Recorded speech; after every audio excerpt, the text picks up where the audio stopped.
And we are live. Hey everybody, welcome to Heathen Talk, the show where we have been doing it right consistently for 54 weeks. So, 54 straight 54 weeks. 4 straight weeks. So, I'm Lauren. With me as always is my wonderful co-host Thorin and our executive producer Toby. If you are wondering, Josh is currently on sabbatical and will return soon.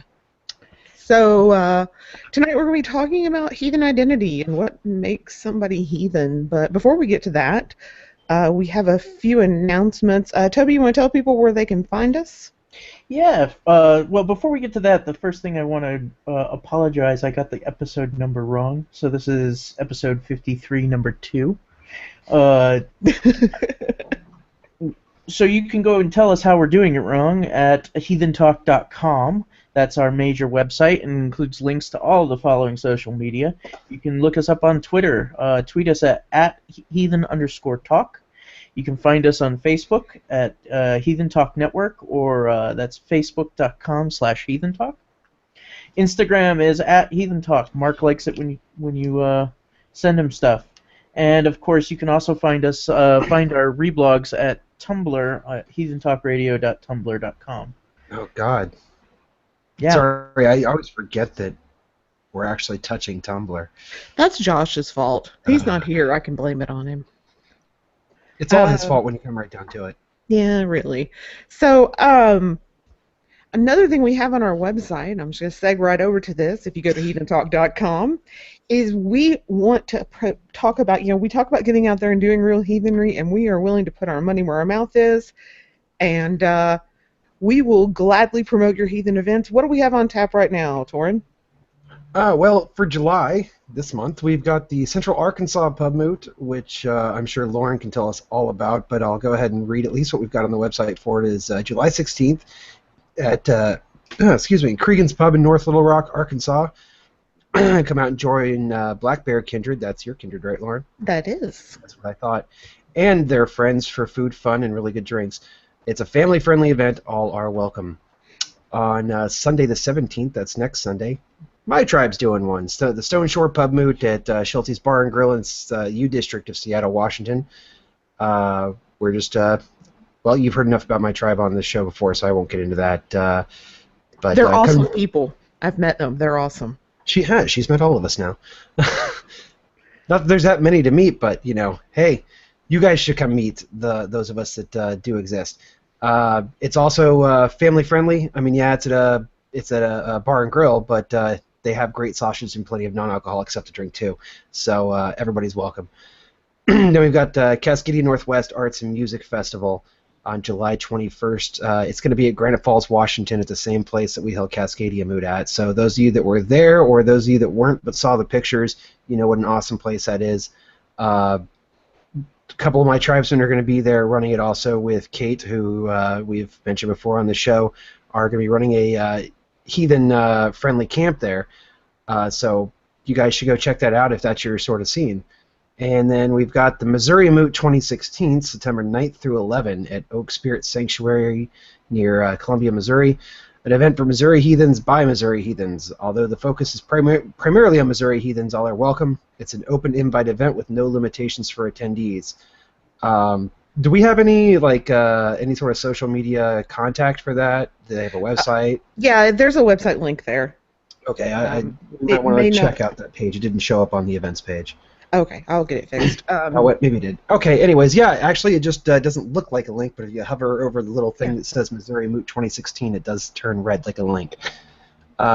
That's it for the month of July for what you guys have sent us, and I will point out that nobody has sent us anything for August or September. Well, so no, that one is September. The Missouri Moot's in September. Okay, that's all right. And my reading comprehension is apparently poor. So. And then, of course, November we have the Midwest Winter Moot, which I'm always wanting to promote. One, because they're big fans of the show, and two, because it is my, no offense, but it's my home favorite festival. So. So, like I said, nothing in there for August and only one thing for September so far, only one thing for November. Guys, send us your events. We would love to advertise them, even if, as you could see from the first couple of things on the list, even if it's just a local pub moot. That's the kind of thing that gets local heathens together and actually meeting each other and seeing who's around. And that's important. Mm-hmm. So one thing we like to do every week, it's a tradition here, is we like to toast one or more heathens that are out there doing it. And this week, as this is our season finale, we're going to be taking a short hiatus.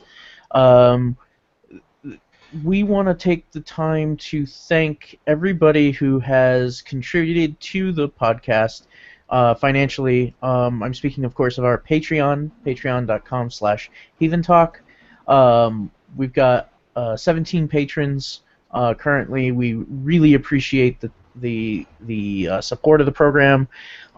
James Riley, Craig Erickson, Lucas Hegela, Matthew Hoffner, Neff Anderson, Galter Rice, Brett Hogan, Curtis Eckendorf, Shane Harbach, Patrick Carrick, Bo Williams, Mark Stone, Jenna Wagenrich, Tiffany Moore, Lee, Robin Kimsdaughter, and William Morrow. We really appreciate your support, and this toast is going out to you. Thank you very much, supporters. Thanks, guys.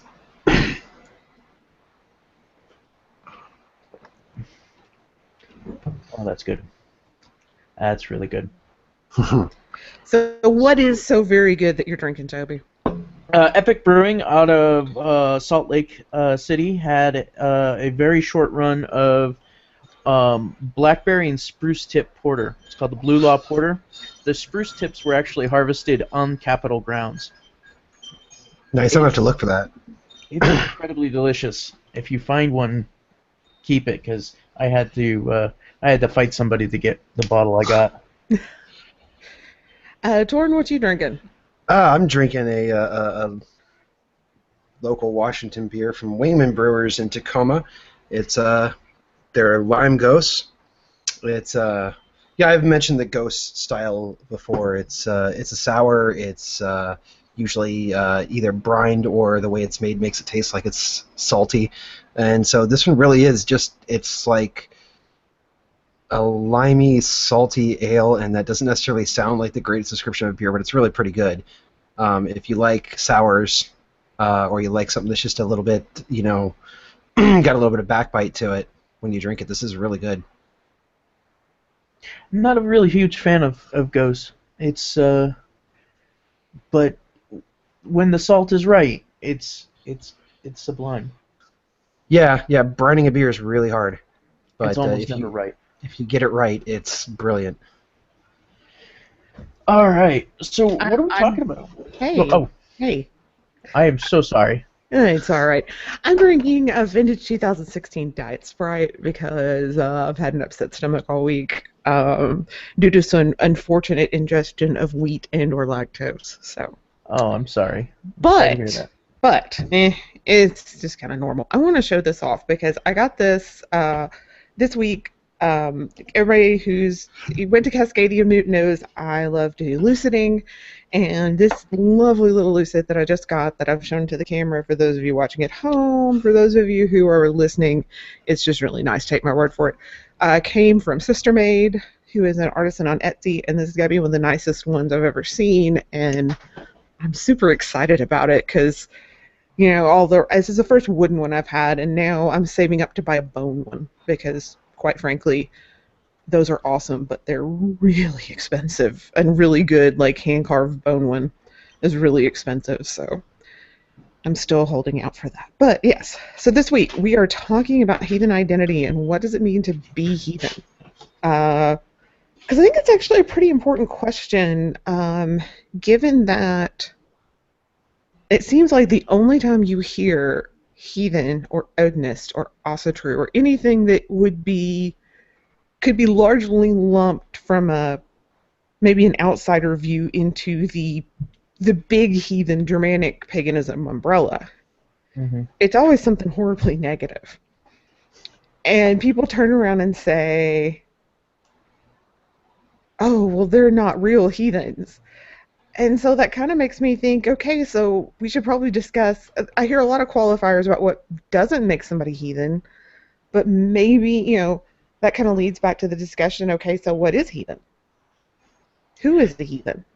What defines a heathen versus a Norse pagan, or a heathen versus an I'm going to, for the sake of my discussion here, I'm going to refer to the people who are the kind of the modern New Agey Asatru as Neo-Asatru, because I do want to respect that there are a lot of older people who were doing heathenry but call themselves Asatru because that's what it was called when they got into it in the 80s and 90s. And I do want to respect those people because I do know some of them. Some of them are very, are I consider extended family. So I do want to respect that and say yes, there are some people who call themselves Asatru that aren't the new, like I said, so Neo-Asatru.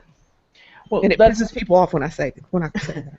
That's the problem. It's you have to define Yeah. you have to define your identity, or you're going to have it defined for you. And it's a lot easier to define your identity but what you aren't than what you are. We're still trying to figure out what we are. I mean, I'm 37 years old. I turn 38 next year. You ask me what I am, and what do I want to be when I grow up? It's a tough question. I don't know. Ask me when I grow up. I go with not a grown-up. That's what I want to be when I grow up. I want to be Ruth Bader Ginsburg. That's been my answer for the past year. Somewhere your inner child just died.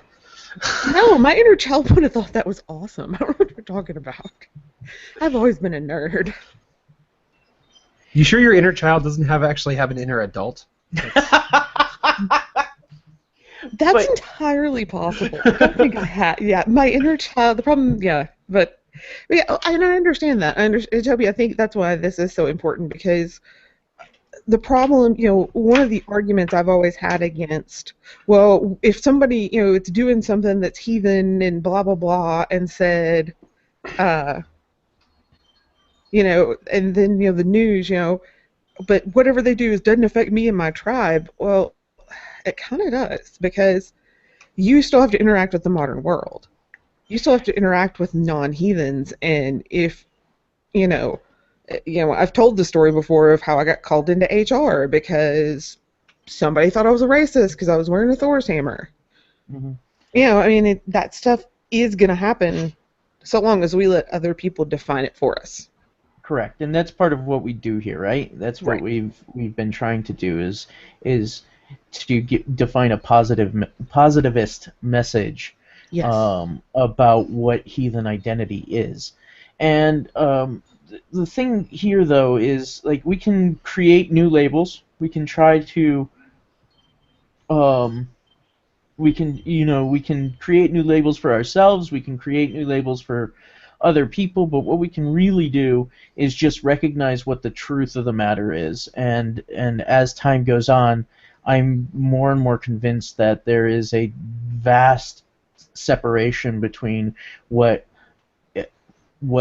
is going on for Asatru and what is going on for heathenry, and that the future of it is just a drift apart. And I mean, I can understand the desire to call it Neo-Asatru or to, give it a name other than what it is, but I mean...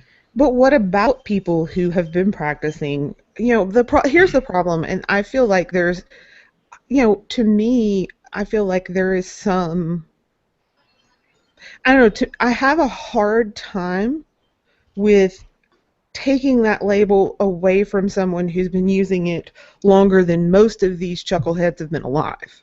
I don't. And then the reason I say I don't is because we, how do I put this? Trying to figure out a good way to put this. I should have thought about this, before the show and could have come up with something pithy to say about it. But we shouldn't let labels define us. We should let ourselves define labels. And what I mean by that is, for the most part, at least in my experience, the label is going to be what it is. The more people, a label is going to be defined by the majority of the people using it. And I find, for the most part, that these, old timers that came up when the label Asatru meant something different, are either progressing beyond what the current bunch of people using the label are, and abandoning the label because the label itself is unimportant, the word itself is unimportant, or they don't care enough to be differentiated from those people, and therefore why should we care to differentiate them? Does that make sense? It does, but at the same time, and this may be a regional thing, because I have talked to several guys in there, and almost all of them are ex-military, bless their hearts, and they're all in their 50s, 60s, 70s, who are like, hell, they're going to let some kid tell them what Asatru means, and it's really funny, and it's great, and I wish they were more. But then, of course, these are also the same people that aren't going to waste their time on the internet arguing like many of us do, because they're too busy, living life and, doing the things they enjoy. And right, which that goes back to they don't care to be differentiated. Yeah. Now, not so much because they identify with those, the newbie kids, but because they are not part of the fray, as it were.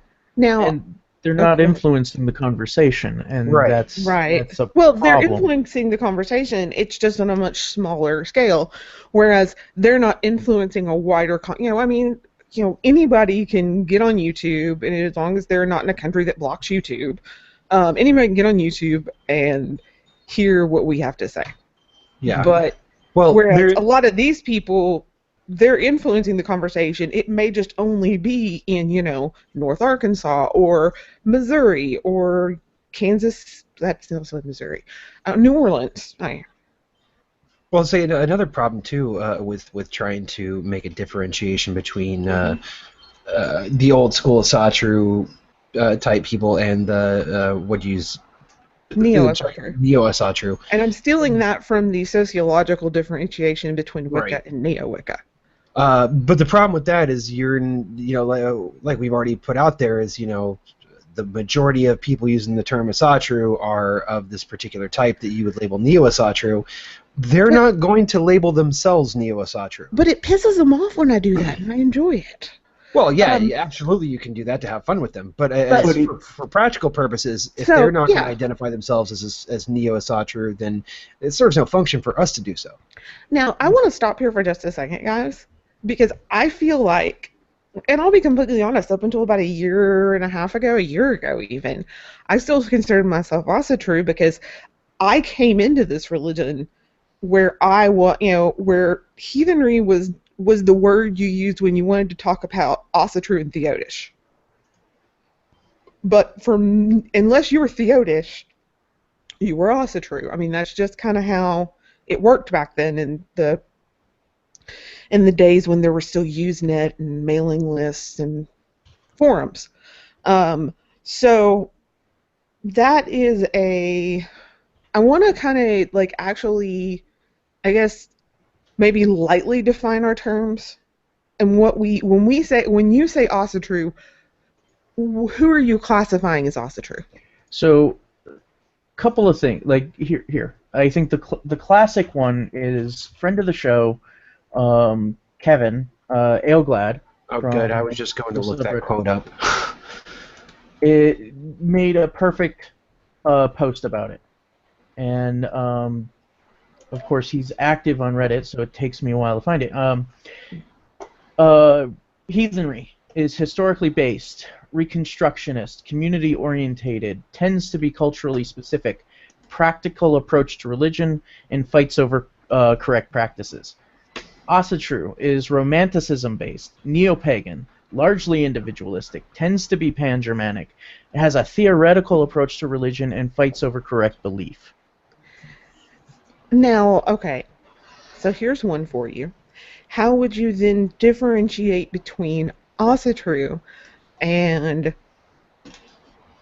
Northern tradition, paganism, or Norse Wicca, because there is a difference, but it's not that's where I almost feel like Asatru is kind of in the middle. Like, it's what you get if, like, the the the worst heathen and the worst, I hate to say it that way because it really sounds judgmental, but basically it's if heathens and Wiccans had a baby and then gave it to wolves. So I don't really I've make a already done this distinction before. between Norse Wicca and Asatru. I have largely come to the, like, I'm taking hands off. If I think if Asatru wants Asatru, whatever Asatru is going to be has to be defined by people who self-identify as Asatru. I do not.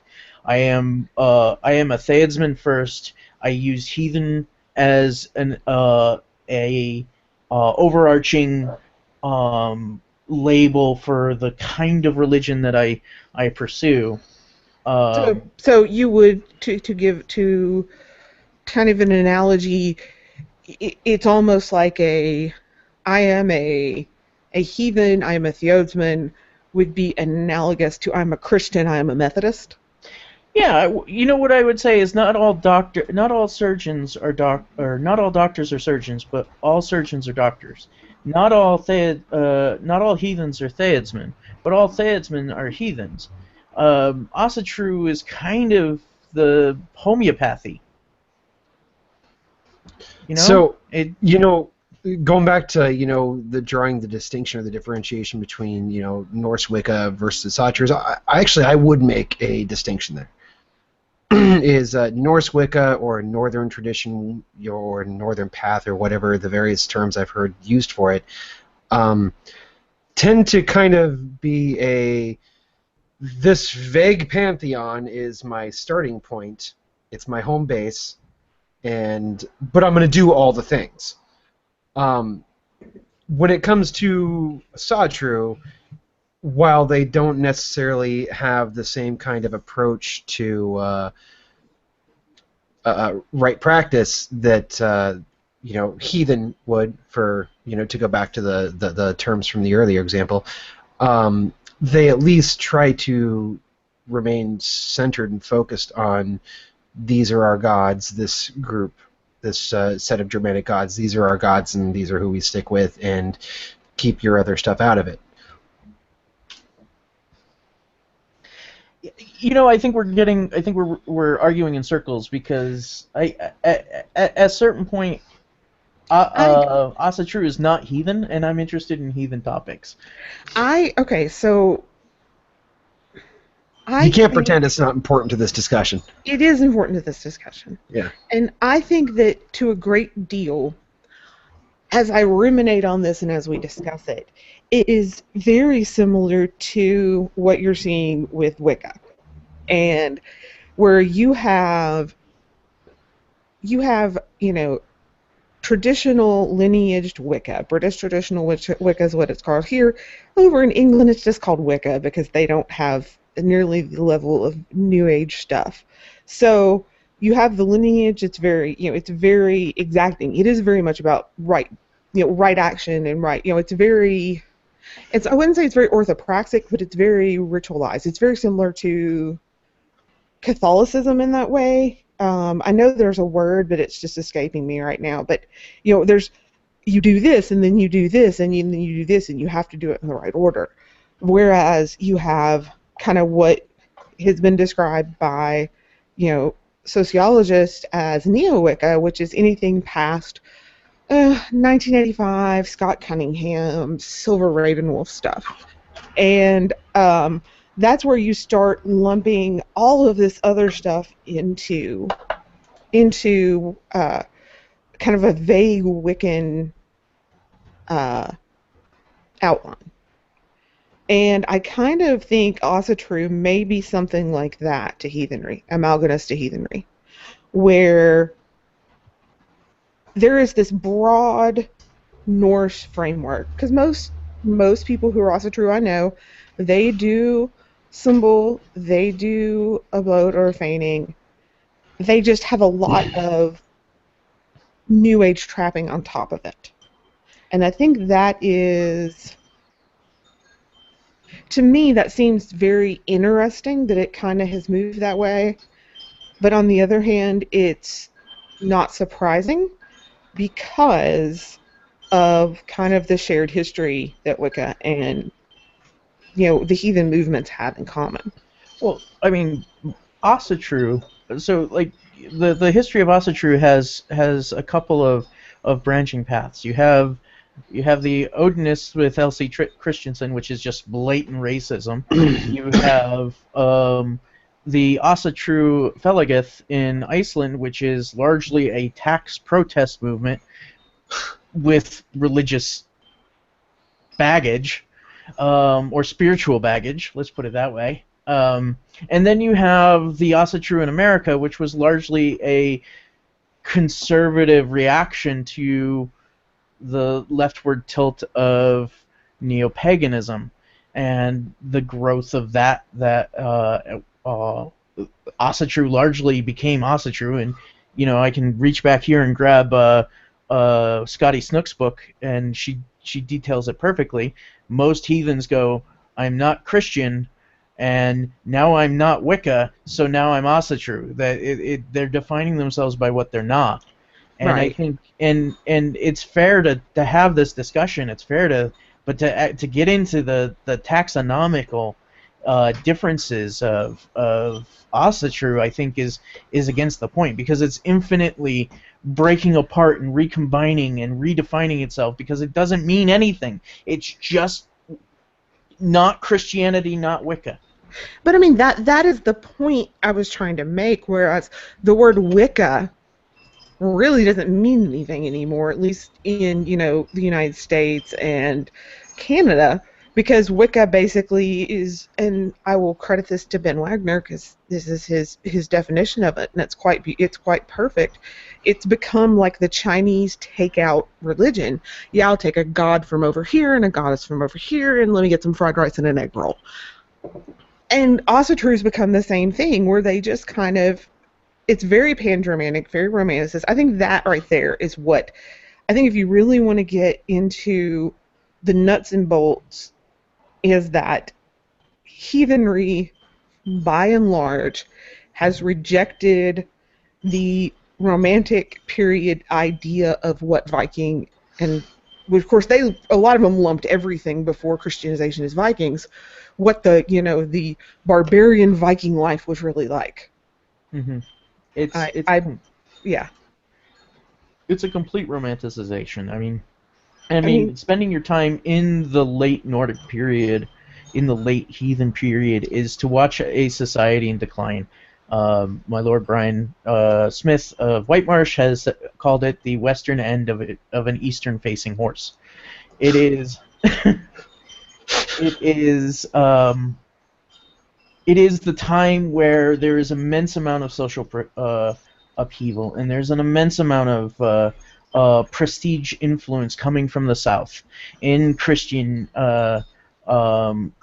but Roman and Christian cultural influence go back, pre-Dark Ages. Yeah. You see Roman motifs as going back to the Vendel period. And it's an interesting thing, because you need to talk about that prestige culture, and I think it's important to talk about heathen identity, because heathenry has prestige. Heathenry means something, and we're defining exactly what it means, but we all have some basic ideas. It is precedence, reciprocity, it is the gift cycle, it is approaching the divine as something that exists wholly other, ganz andere. And it is absolutely important to know that has prestige. People want that, and we have to protect it. And just if you don't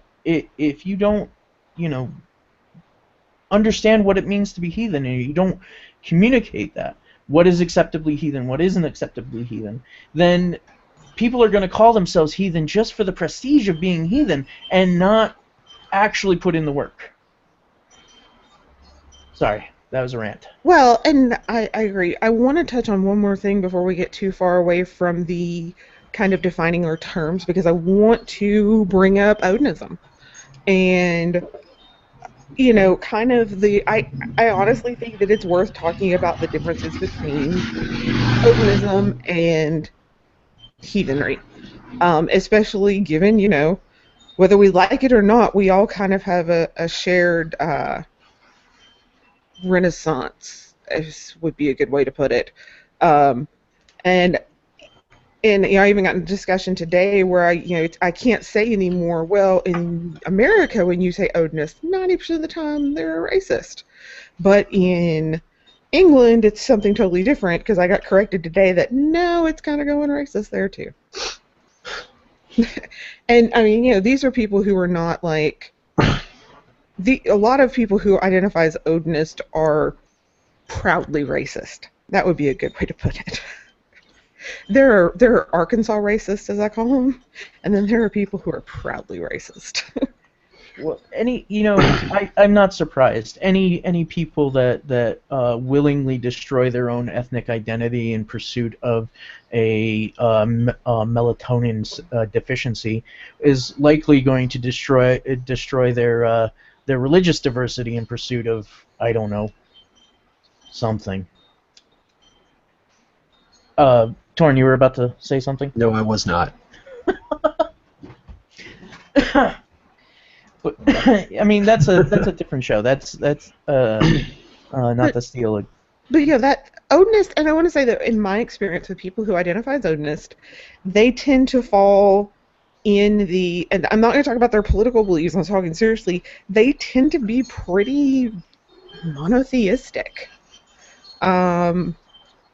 A lot of them tend to be very, I almost feel like they take super conservative identity Christianity, follow the serial numbers off, and insert Odin for Jesus, or Odin for God and Thor for Jesus. Well, I find that the average, I'm going to go ahead and make that differentiation again between American and European here because I'm talking solely American. Yeah. I find the average person that identifies in America as an Odinist isn't really particularly religious in the first place. What they are trying to do with that is to further their sociopolitical feelings, and they just need one more identifier. Everybody needs that identifier for themselves when they're talking about that stuff. And it's really hard for them to, clutch at other traditionally, for lack of a better term, safe white religions in America like Christianity, just because there is way too much diversity in Christianity. The fact of the matter is, whether you're talking Asatru or heathenry or, theodish belief or any regional variation in America, heathenry is not all that diverse at this point in our history.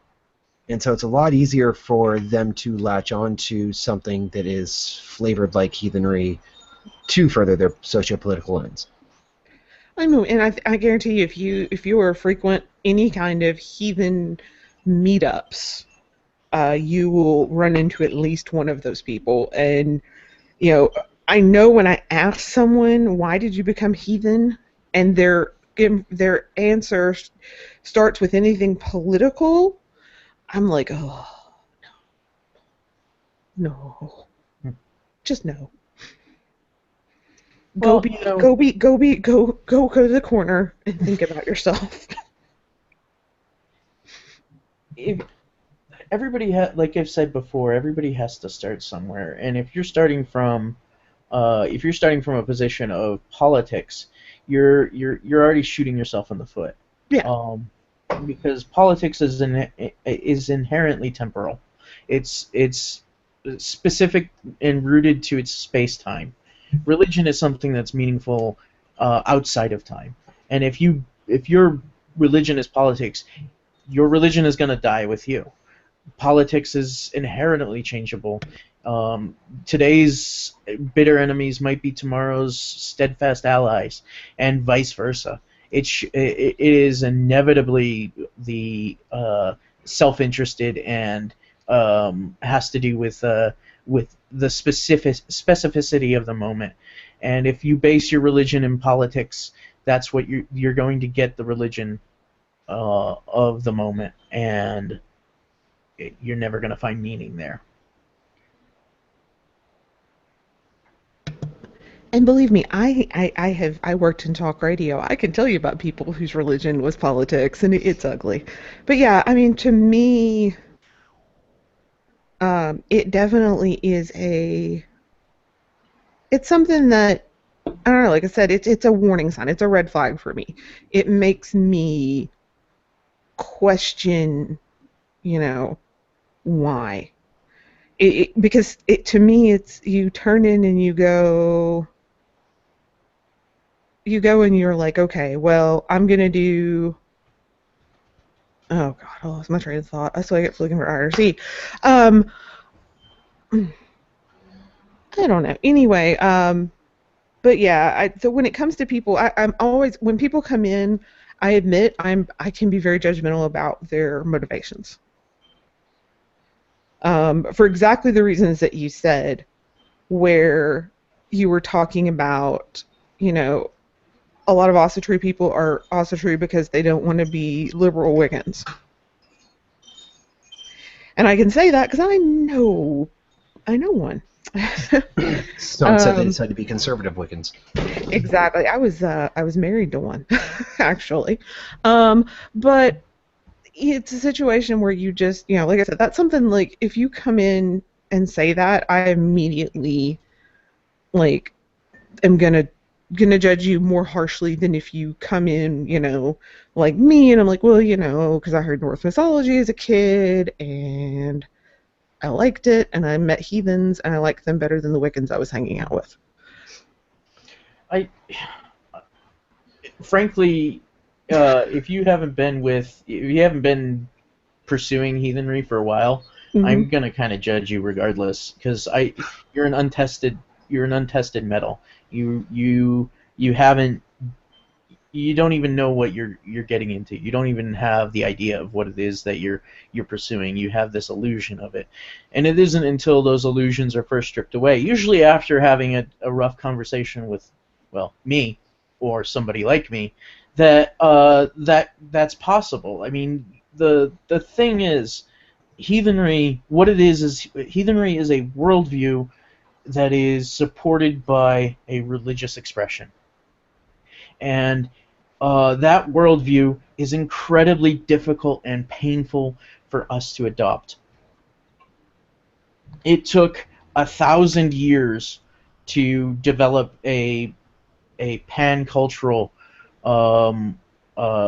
Christianized worldview, and it will take generations for us to disabuse ourselves of that. It's not entirely possible, but it's kind of like the ideal by which you constantly strive for. We're gonna grow up, and it's not that far. It's not that far away when the next generation of heathens, the kids who are now 15 or 16, and when they get to be our age, they're going to look at us like we're Christians, fundamentally, culturally Christian. They're not going to have the same baggage that we do, and I honestly look forward to the day when somebody says, "Sit down, Grandpa, you're drunk," because then my job is done. I can just sit there and watch the kids play, smoke my pipe, drink my whiskey, and when those kids when those young men and women are now dealing with all the bullshit that they have to deal with, I can just sort of go, yeah, sucks, doesn't it? And then, move on with my life, what's left of it. Toby's really looking forward to being the grandfather that's not really racist, he just comes from another time. You're damn skippy. See, okay, so here is my counter to that, Toby. I think that the number of people who will be that second generation heathen compared to new heathens if heathenry continues to grow at a similar rate as it is right now, um, will still be so small, and they will grow up still with a pretty large Christian, because I know people who are raising heathen kids right now, and there's still a ton of like Christian overculture baggage that they have to deal with. They are going to be the next elite. I mean, they've got so many advantages compared to a new convert that they are going to be setting the tone. In the next generation, we're not going to be dealing with the Christian baggage as much as we're going to be dealing with the Sacher baggage. Well, but here's the thing. Maybe. I have not, and to be completely honest, I know people now who have been raising their kids heathen, and their kids are adults. They've been heathen for 25 years. Their kids are in their early 20s, and I've not seen a ton of retention. I've not seen a ton of kids who continue to stay heathen. It's because everybody's 20s are a godless time of booze, sex, drugs, and rock and roll. I mean, I didn't pay attention to religion in my 20s. But I did. I mean, a lot of them have, of course, a lot of them have done the most rebellious thing they could think to do, which is become evangelical Christians. But I mean, like I said, I think that the outside world is too influential at this point, and will be by the sheer numbers, that I still think that even a kid because a lot of people who are heathens were raised. My husband was raised in an atheist family, but he still has Christian baggage because that's what's around. Yeah, I mean, that's not going away. That's the culture, but... Yeah, I just kind of struggle with the idea that we're going to produce the next generation's going to have this perfect heathen worldview, which is what a lot of people think. No, I don't think that at all. If I'm getting that impression, yeah, but I have to admit, it kind of come off that way. They're so much better. That, like I said, it's not a there's no end goal here, right? There's no perfect apex of heathen being that one achieves and enters heathen nirvana and basically ascends to a higher plane of existence. That doesn't happen. But what we're doing is we're giving a set of tools for dealing with the world and dealing with meaning to the next generation that is going to better equip them for dealing with things in a heathen manner than we will ever be able to achieve.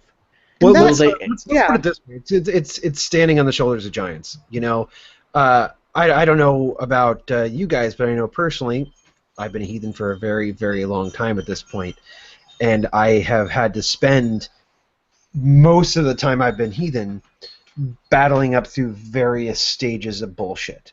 Yeah. Starting with a lot of the Christian baggage, when I first started, it was just the same as we bust on some people now for is now it's Odin and Thor instead of God and Jesus type of things, because I didn't know any better. I didn't know where else to go with it.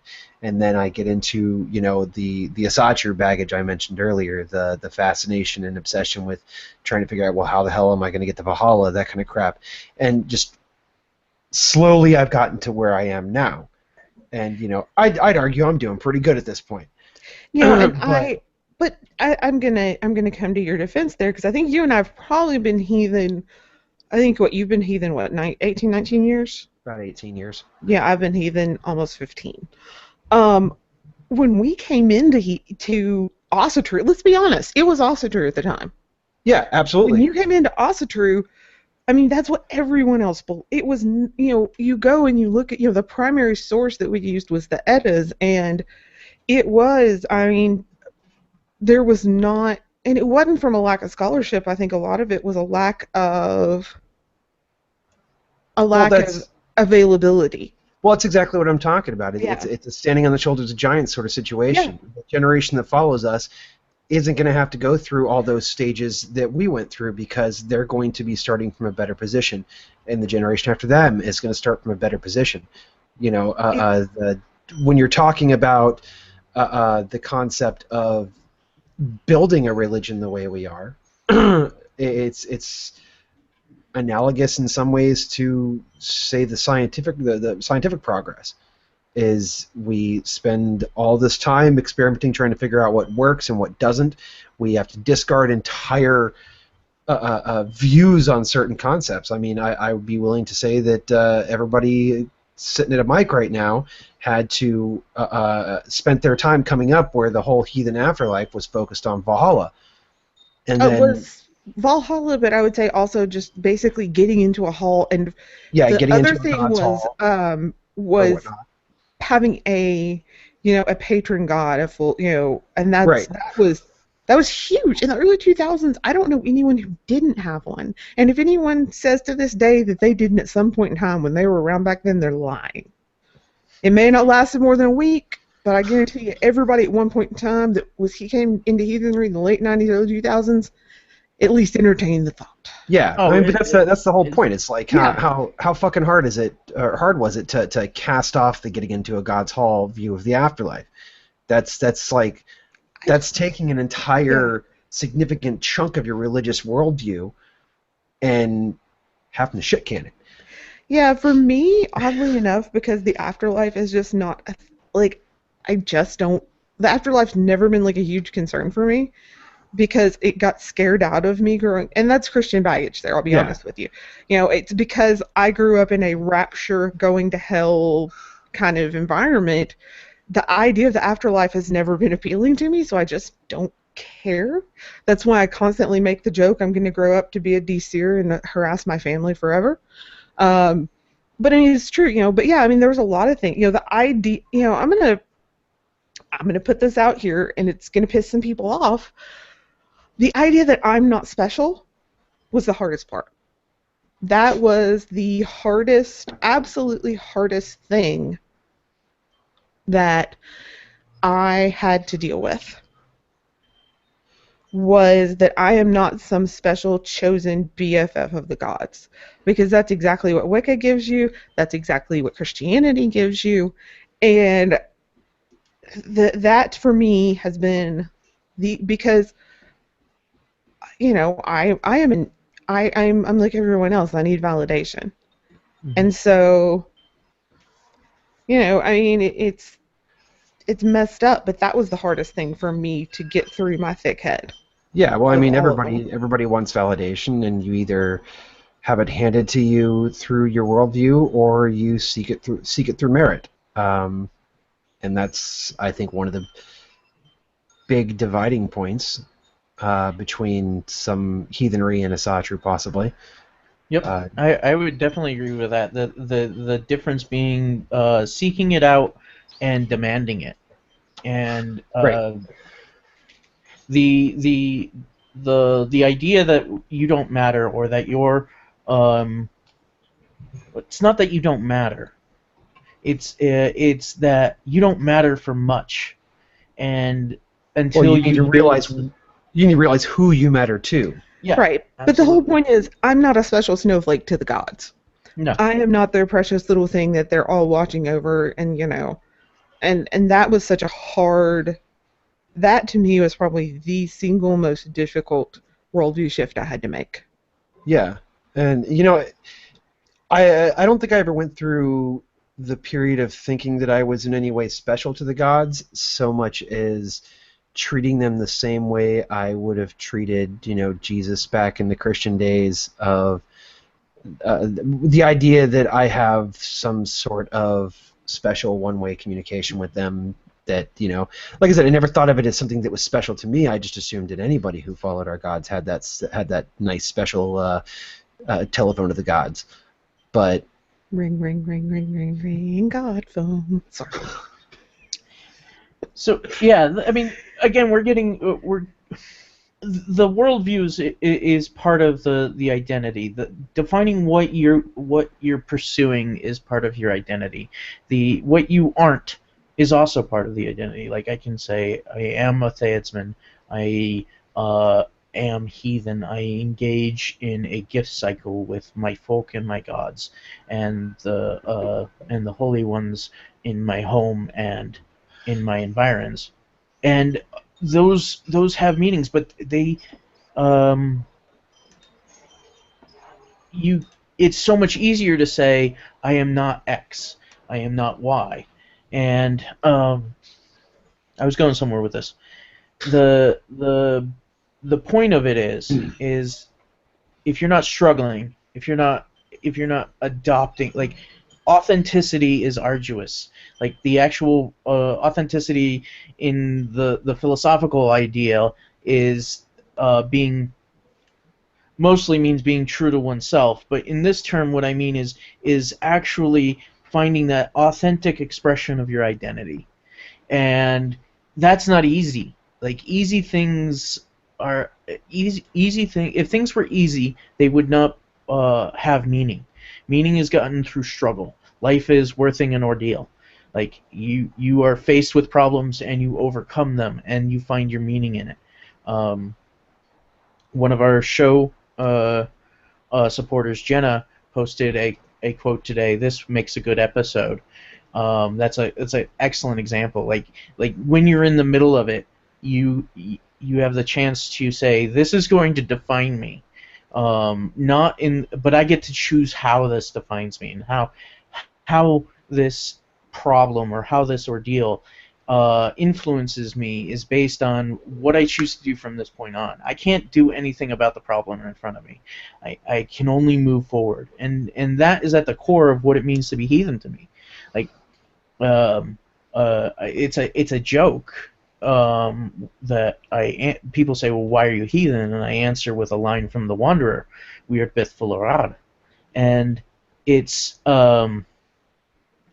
it means fate is inexorable, and then I use it as a lead-in to talk about weird, and meaning that it means the past, and that and that you can't really change the past, and you can't change where you are at any one moment. You can only change what you're going to do about where you are, and that is like one of the core things to my heathen identity, and moving forward, that's what I talk about, and that's what I hammer over and over again.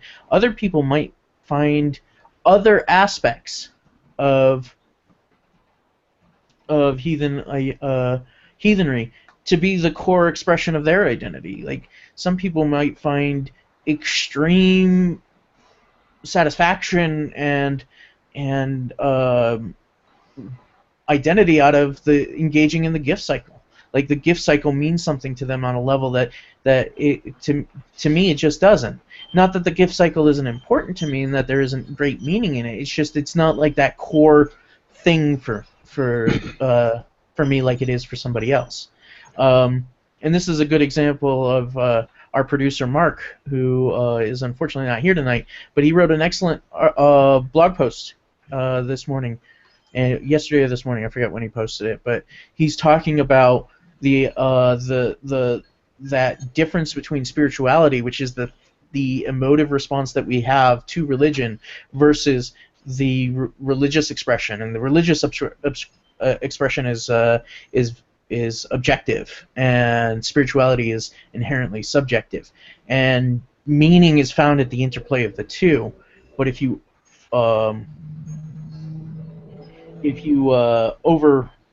sorry, I just lost my train of thought.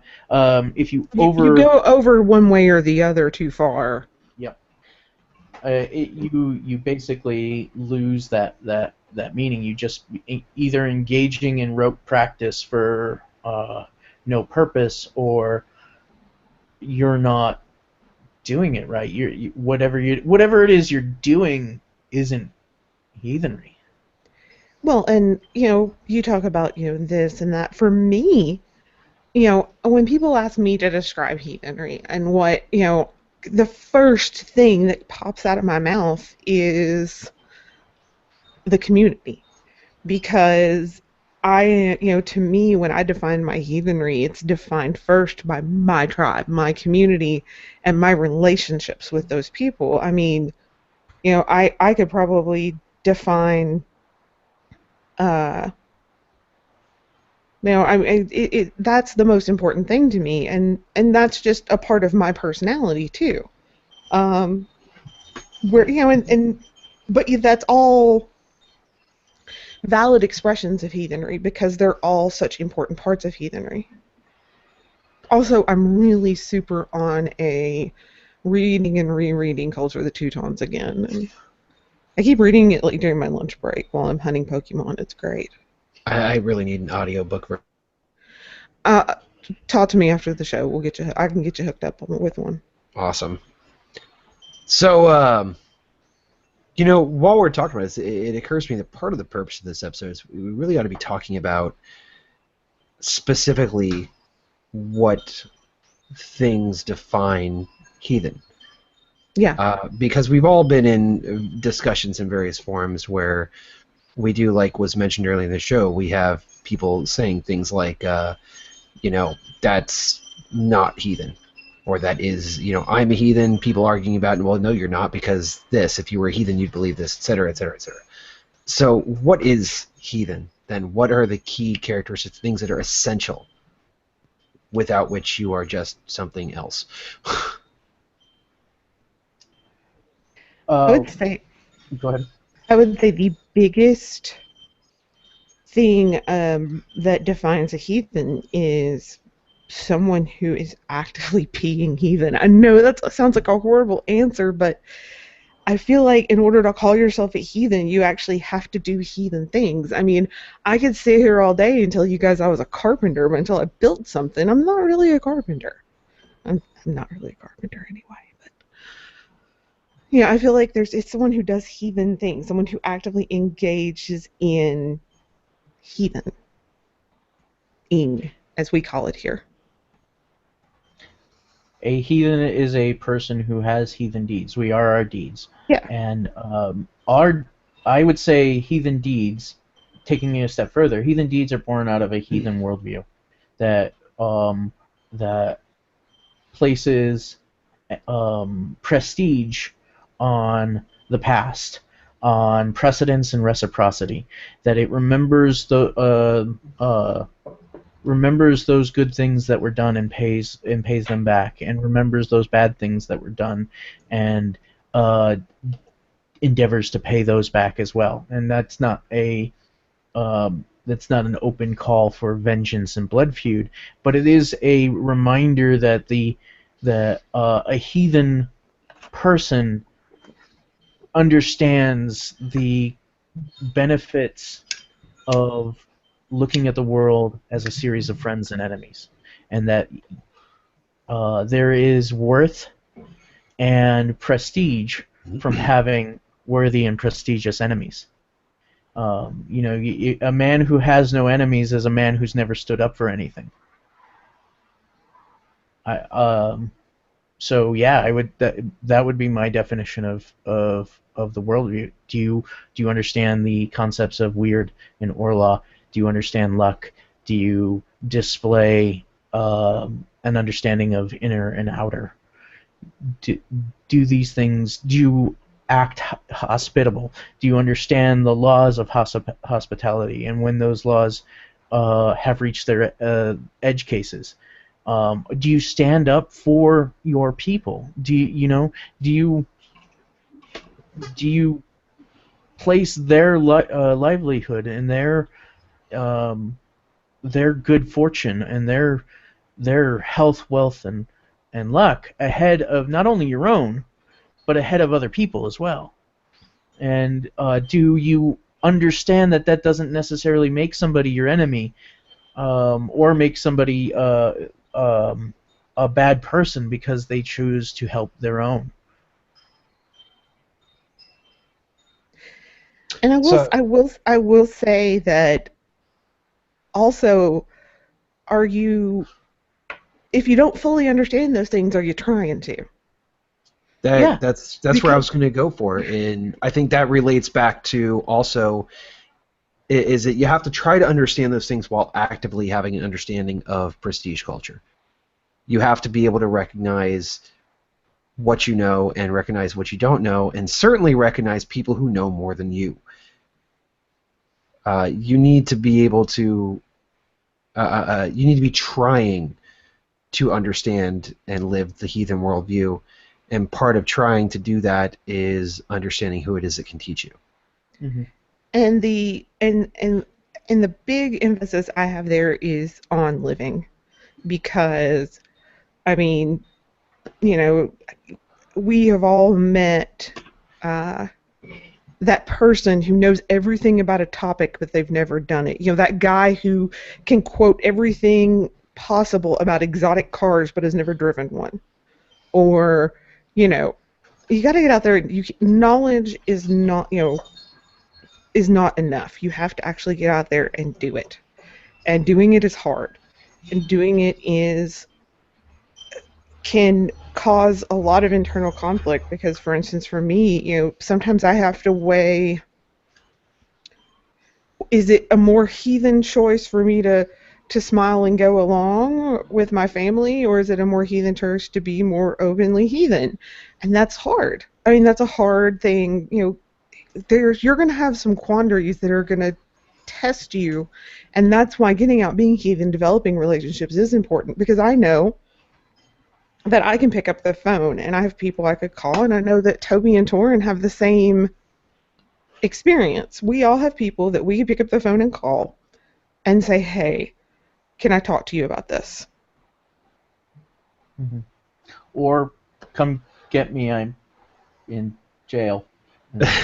Yeah, what was it that we were joking about? I said when we were talking about some stuff, and it was basically like, friends help you move, kindred members help you move bodies. Mm-hmm. Especially, when you have a biologist kindred member who probably knows how to get rid of one. So, but no, I mean, it is, I mean, it really, and I think that's, and that comes to, I think that, I will say this, I think understanding the inner and outer is so important, because that's the only way you can really, I feel like a lot of the other concepts in heathenry really depend on that. Mm-hmm. And so I would say to be heathen is to understand the inner and outer and build upon that. And to demonstrate that. Yeah. Every day. And to be open about it. Like it's the communication piece is probably the hardest thing to understand. It's the hardest thing in any kind of human interaction. I'm not talking about just heathenry. I'm talking about relationships. I'm talking about work. I'm talking about being clear about where you are and what you want and what you're willing to do is absolutely imperative at preventing future conflict. And also that's a different show. And I am the first to admit I struggle with it, and I think most people do, just because I'm not very good at it, because that's a worldview shift that I'm definitely getting into, where I'm coming from a worldview where putting yourself first in some situations was considered to be like the worst thing ever. Whereas now, when and because I consider what is best for my inner, it becomes okay. Well, I've got to take care of myself. I've got to actually ask for what I need and ask for help, or I'm going to end up, so sick and so tired and so burned out that I'm going to be useless to no one, or useful to no one. Yeah. That's not even putting yourself first so much as it is recognizing the needs of your inner. Yeah, but I mean, that was what I'm saying. It's I came from a culture where the very idea of that, there was a statement called joy, in which it was Jesus first, then others, then yourself. So you always put care of yourself on absolutely last, versus the freedom that you have, I think, in heathenry for self-care, because that benefits your inner. And I think that I personally find so much freedom in the inner and the outer also, because then it is someone who's like a fixer. It really gives you a chance to define who you are going to, who, you don't have to go out and, try to fix everything because it gives you more focus.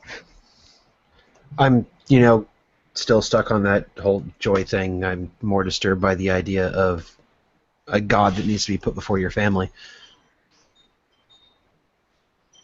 Everything in the proper time and everything in the proper place. Um, the so the concept here is, what is a heathen? A heathen is somebody, and we've agreed that a heathen is somebody who does heathen things, informed by a heathen worldview. Maybe not successfully all the time, but definitely working towards being a better heathen tomorrow than they are today. Um, Somebody who understands that there are other people out there. Like, we call it the prestige culture, but really what we should be calling it is worth. That there are worthier individuals out there, and recognizing that is no knock on your worth, and stopping to appreciate the people who are further down the path is or further ahead of you in adopting that worldview is not it's just acknowledging where you are and what you need to be successful. And if you can't handle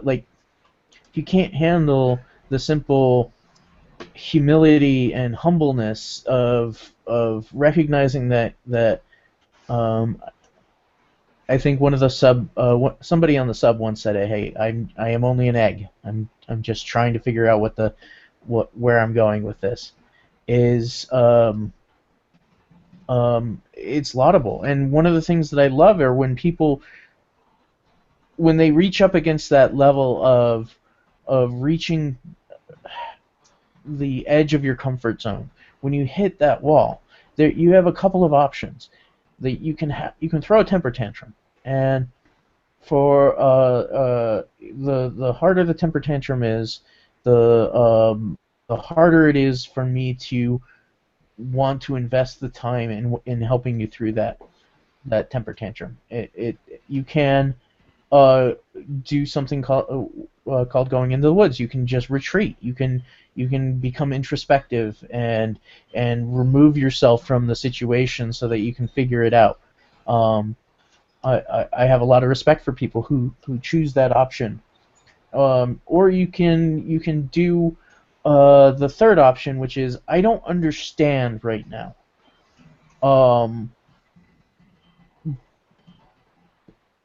When I do understand, then I'm going to make the decision on if this is for me or not. And some people just say, I don't understand this. I don't think this is for me, and they go do something else. And there's an enormous amount of respect for that for people. I have for people that say, you know what, this life isn't for me, because it isn't. Heathenry is not for everyone. Anyone can become heathen if they want to put in the work and the effort, and they want to mold themselves into this thing, what it means to be heathen, to find meaning here. But not everyone should, because you're going to change who you are, and sometimes that involves shedding something that is holding you back and is preventing you from becoming the best version of yourself.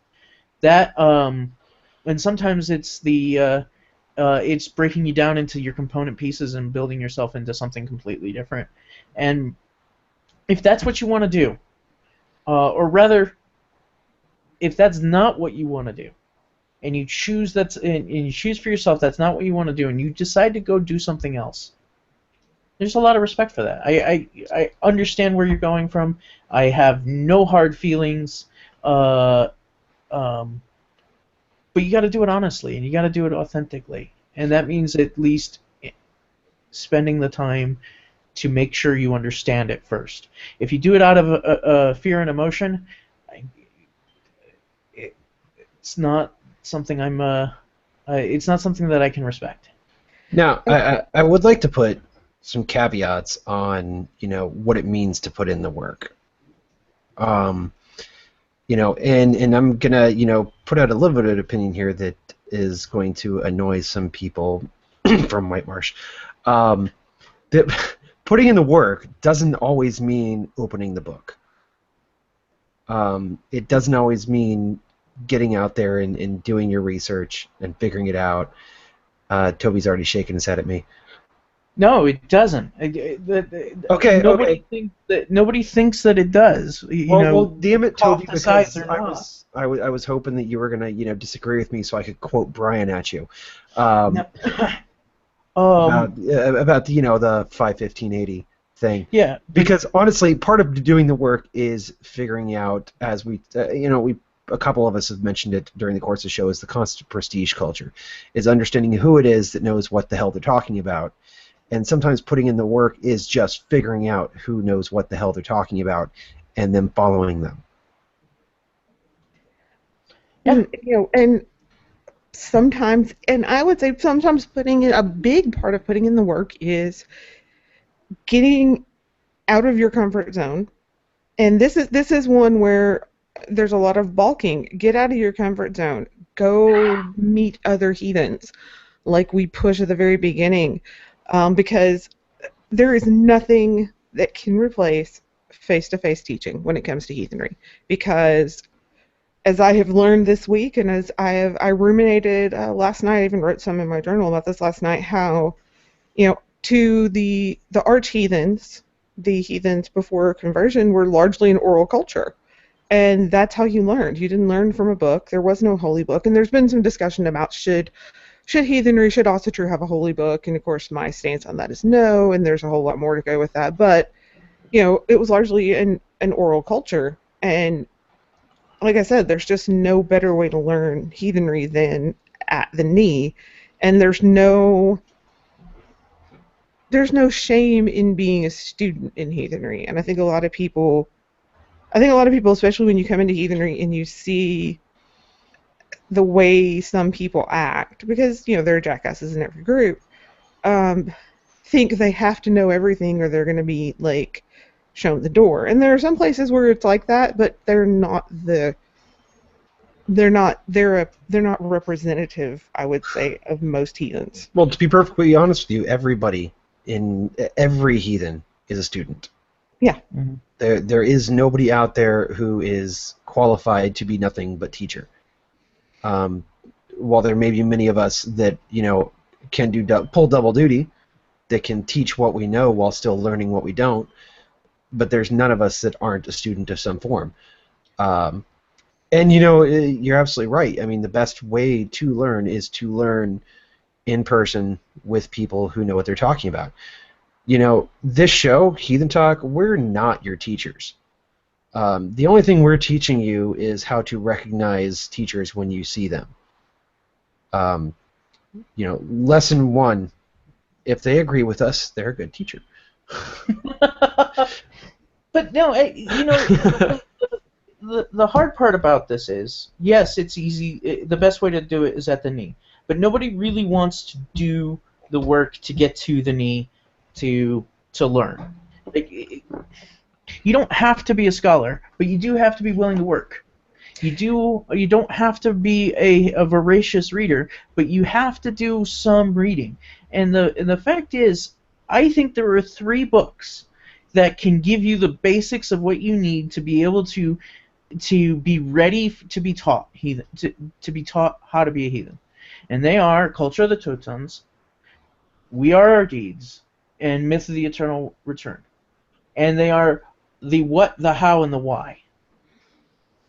And then when you are given those toolbox, when you're given this toolbox, this framework from which we can build, you're ready to be taught. I think that if you are in a good enough group, you don't have to read those. And I think that yes, most people should, but at the end of the day, I'm sorry, someone who's dyslexic, someone who's visually impaired, it's especially Culture of the Teutons because of the sheer volume, it might be a little much to ask them to go after something that thick, that long. Well, that comes back to what I was saying, is yeah. whether you read it or not, the person you're learning from sure as hell should have. Yes, exactly. And that's why, that's why I'm going to plug Accessible Heathenry Project, because that's my baby, and where you can actually get a copy of Culture of the Teutons. And I think we have if we don't have Myth of the Eternal Return, I will get it up there because I know I have it. And then there's instructions on how you can listen to it as well. So if your excuse is that you commute or you don't have time, blah blah blah, there, I've solved the problem for you. Yeah, that's my excuse with a lot of things. That just, I'm sorry, but that just further supports my point. There are ways. There are ways, but at the same time, it's not someone with a reading disability. It's going to take them a much longer time. Listen, both of you, you're agreeing aggressively right now. And so I think okay. Here's where I disagree with you exactly. The idea that someone cannot start learning heathenry from a teacher until they read those books is fundamentally flawed, due to the fact that some people cannot get through them in what would be considered a normal, adequate amount of time. And I wouldn't want someone to. Yeah. I think you misunderstood what was said. We're saying that if you yourself haven't or can't read them, you should be learning from somebody who has. Right. From what I thought Toby said, and I apologize if I misunderstood you, I thought you said that you can't until you've read those. No, I'm saying you're ready. I'm saying, like, I'm ready. Like, I'm ready to teach you. That there is a definite demonstration of commitment and desire. So then, in a theoretical world, would you take on someone who had read 2 of the 3 that was dyslexic? Yeah. I mean, does he display, or do they display a desire to learn, a willingness to humble themselves, a willingness to put up with discomfort, put in work, real work. Like, we may not be reading something, but we're gonna do something else, and can I teach them? Can I teach them in the way that matters? Or would it be better for me to take them and put them with somebody who's more of a, say, conversationalist storyteller, or, I may not be the best teacher. Now, so the question is, am I willing to take them on? Maybe. I'd have to consider it. That's the... Definitely, I would consider it, but I'd also consider the fact that I may not be suited to teach them. Like, my teaching style is, it involves a lot of conversations, it involves a lot of explanation, and there's a lot of times where I'm just talking at you. And if you're not willing to sit there and listen to what I'm saying, and we'll be doing that, like, while chopping vegetables, while washing dishes, we'll be doing that, I have long conversations with my current student, or my thrall, and we break down a topic, and there's a lot of questions involved, and there's a lot of feedback, but it's done in a very informal kind of way. But there's always some sort of homework. There's always some sort of show me what you're thinking. And I think that's one of the great things about the modern world is we do at least have these opportunities to have, some access. And I am eternally grateful to White Marsh for their offering, that they were able to assist me in getting an accessible copy of We Are Our Deeds, because it's hard. I'm not gonna, I think something that a lot of people don't understand who don't face these things is it's hard. It's really hard to be in a culture that is so heavily dependent on books when I have such bad problems with eye fatigue, and it's hard. I mean, it can be used by some people to make other people feel less than because of a disability. And that's where I get frustrated. That's where I get upset, because it's been used against me and other people as a means to discredit, because no, I have not read as many books as you have, but the person I have learned from has probably read more books than you have. I feel like that's like the defense, something I have to go to, and I don't think that's necessarily, I think we're going to have to get past that at some point, because I think that I think eventually, I hope we get to the point where it becomes more, I know more than you because I was so and so's thrall, or I'm a member of such and such kindred, or where that becomes the prestige rather than the size of someone's library. I It don't is think prestige. I don't think anybody disagrees with you. Well, I'm just saying you also have to largely regional, the idea of thraldom and all that stuff hasn't really taken hold as much in the middle of the country. We have just now discussed how we're going to handle it. Of course, we haven't really taken any. I don't know. The one member that we're oathing this year is a little different. Anyway, but but the idea of having someone completely it's hard for me to teach someone who became heathen pretty much at the same time I did. So I mean, almost like we literally grown up heathen together. So, but yeah, I mean, to me, it's like I said, so important. One, get out and be heathen, and two, get out and be willing to, if you meet someone and you're able to form that kind of, I guess,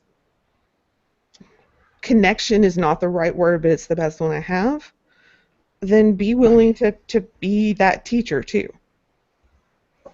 And if you can't do either one of those, be a facilitator. Be the person who people come to and say, hey, I live near you and I'm looking for other heathens. Oh, well, hey, let me email so-and-so and give them your information and have them contact you because they do a study group in so-and-so. I think the mental difficulty with presuming, I guess, to teach somebody who's been doing it as long as you have is it's something I've never really had to deal with all that much. And I'm going to go ahead and thank the military for that, because it's a concept of time and service versus rank. Yeah. I guess there have been times where I've going back to my military days, extending that analogy, where I have been teaching somebody who had been in a lot longer than I had, but it was because I had the knowledge for what I was teaching versus him. And the thing is, when you recognize that it's not a either or type of situation. I think the problem with this particular circumstance is we basically are, as far as our practice of heathenry, and we're just equivalent in almost all ways. So it's really hard for like I said, it's a little different than someone who's new or someone who's just sort of new to the area. When you've got someone that's coming from a kindred that you consider family, it's a little different than. Like I said, this is a very unique circumstance comparatively, but what's that something we've talked about, because we recognize that's something, one, we want to do, and two, how to actually do it. Right. What works. But I will say this, and I'm totally stealing this from 12-step programs, but there's this idea that if you have been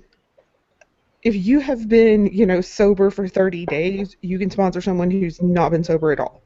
And I think that there's some merit to that, in the sense that, listen, if you've been heathen and actively working towards it for longer than someone else, then you probably have something to offer them if they ask. I disagree. I think if you at some point you've got to be able to be able to recognize and accurately just have a knowledge of your own worth, have some self-knowledge, and say, look, I'm like 2 steps ahead of you. Here's where I'm learning, and be that facilitator. The teacher-student relationship is incredibly powerful one, especially as it is has to be practiced at our the stage in our growth. Like Well, we I'm go not ahead. saying be a teacher. I'm just saying you have something to offer. You can say, I don't know, but I know someone who does. Yeah, yeah. You definitely like the don't be silent if you know the answer. Don't be, but um don't offer. There's a relationship here, and this is important to Right. know. Like the teacher student relationship is the best way to think about it is to think about master student in martial arts or in uh, uh, in that kind of sense because it's these are highly specialized pieces of knowledge, and the relationship will go much deeper than a typical I'm sitting in a classroom with 50 other people learning the basics like Well, that. that's not what I was saying at all. I was saying if you have some knowledge, you have something to offer other people, and don't be afraid to say, like, well, in the same way I would online. Well, okay, somebody asked about a question, and I'm like, well, my conclusion came from reading this and this.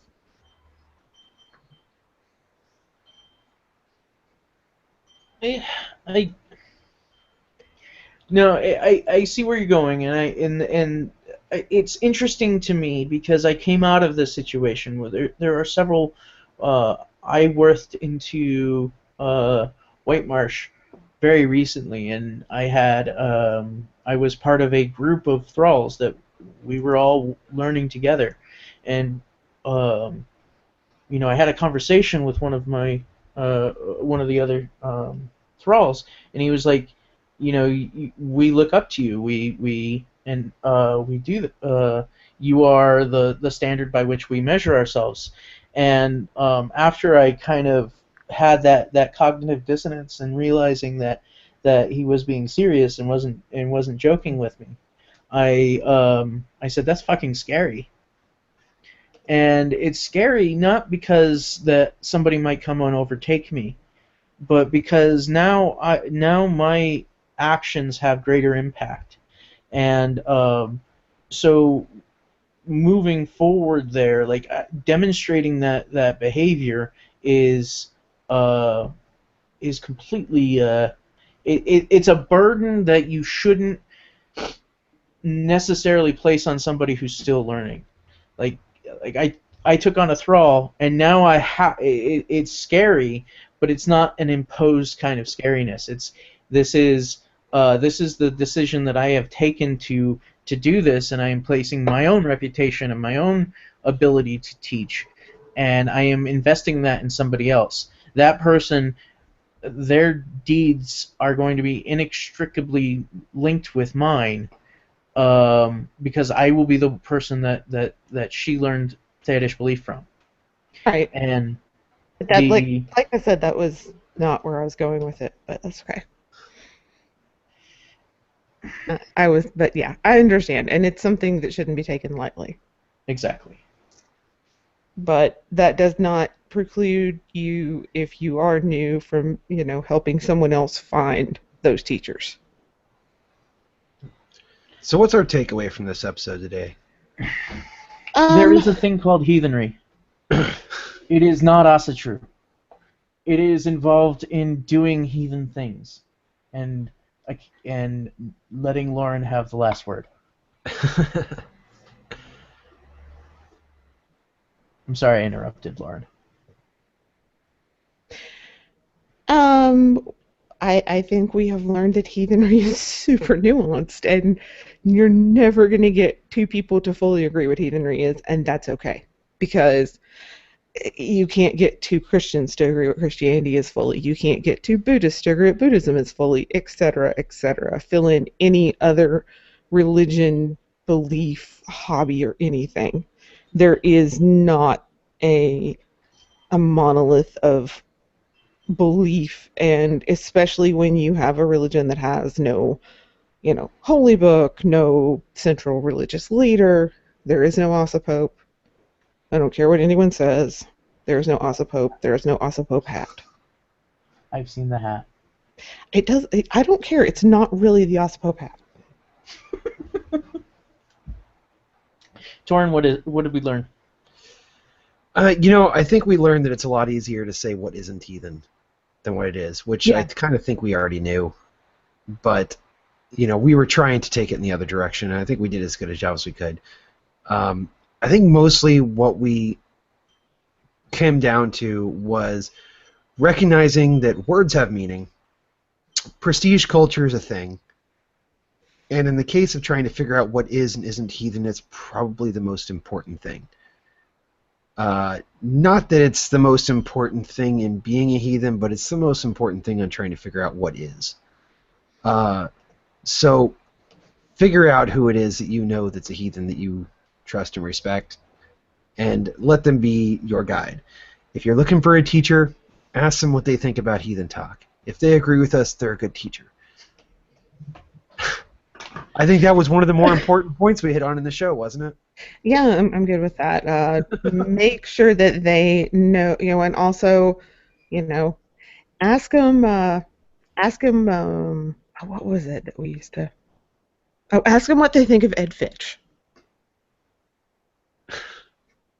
If they say Ed Fitch is a hack, you're on the right track. So we got some announcements. Yes, we do. We are. This is the end of season 1. The next 2 weeks are we are going to take a short break, rest, retool, and we will be back in a little over 2 weeks because we are moving our live night to Saturday night. Yep, Saturday nights, 7 o'clock civilized time, some other time for the rest of you people. That's, for those of you in the real world, that would be 10, 9 Central. So the way we look at it, there's either going to be a lot more of you listening to us because it's in the weekend, or there's going to be a lot less of you listening to us because it's the weekend. And either way, we're just going to do like we did from the beginning and keep talking anyway. We do want to thank everybody for coming out every week. I want to thank our Patreon supporters. You guys make this all possible. It's been a heck of a year ride, and thank you very much. Definitely really appreciate you guys, and especially want to say a special thanks to Mark and to Ashley for the behind-the-scenes work that they do. Really is greatly appreciated. And with that, guys, I just have one thing to say. You're not the boss of me. You're doing it wrong. You're wrong. Have a great week, everyone.